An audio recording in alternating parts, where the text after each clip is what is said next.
Hi, everyone. It is Steph. This week we are continuing our conversation about the disc C, who is the contemplator. And this week we are talking about how C's relate to others.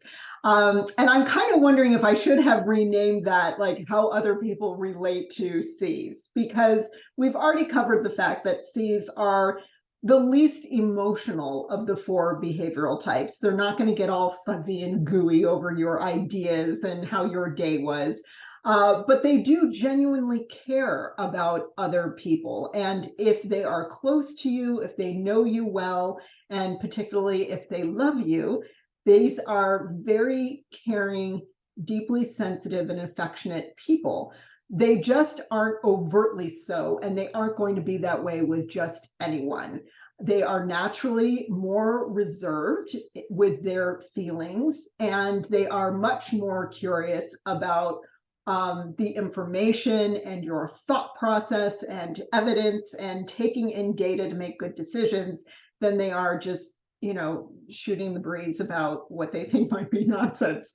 So I'm going to share a personal story with you about me and my husband when we first met, because I think this goes back to, it isn't just how C's relate to other people, it's how sometimes people misunderstand what is motivating the C's. So my husband, on a scale of 0 to 100, George is an 83C. So he is pretty up there. He's very analytical. He's also very thoughtful, super conscientious. Like, I can't say enough good things about my hubs. But when we were first together, and I didn't really understand what made him tick, and I was just beginning to use the disc in my practice and study it and understand the behavioral types. So I didn't have this quite dialed in yet. And I'm an action-oriented person, and I always have, whatever the idea du jour is. And so George would want to debate me on this, like, how dare he, right? So I had all of these ideas, and then he would ask me questions about my ideas, and he wanted some evidence that my ideas were actually viable. And I was not used to this because I had been single and calling my own shots for a very long time. And then I met this man who thought that he could just ask me questions about how I spend money. This was foreign to me. So I kind of thought in the beginning that George was a little bit of a buzzkill because I had all these great grand plans, and he'd be like, well, did you think about this? And what about this? And how much are you going to spend on it? And how long do you think it's going to take you to get your investment back? And what is this really doing for you at the end of the day? And how does it support your business? And do your clients even want this? Like, he was asking me totally logical questions that kind of were deflating. My ideas did not always stand up in the cold light of day, right? And what I have learned from this, and what I've come to deeply appreciate about my husband, is this is precisely how he has my back, always. Like, C's really love you if they pick the hell out of your ideas, because they are trying to protect you. And they're not going to expend their energy on some useless effort for someone that they don't even really know. So they have to really, really care about you to debate you to the point where you think you're going to lose your mind.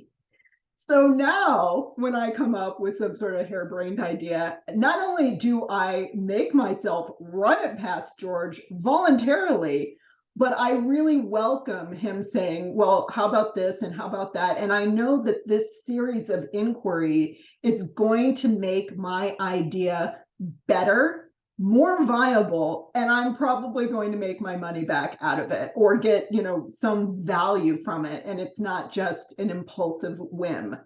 So my husband has made me a better steward of my resources and a better decision maker.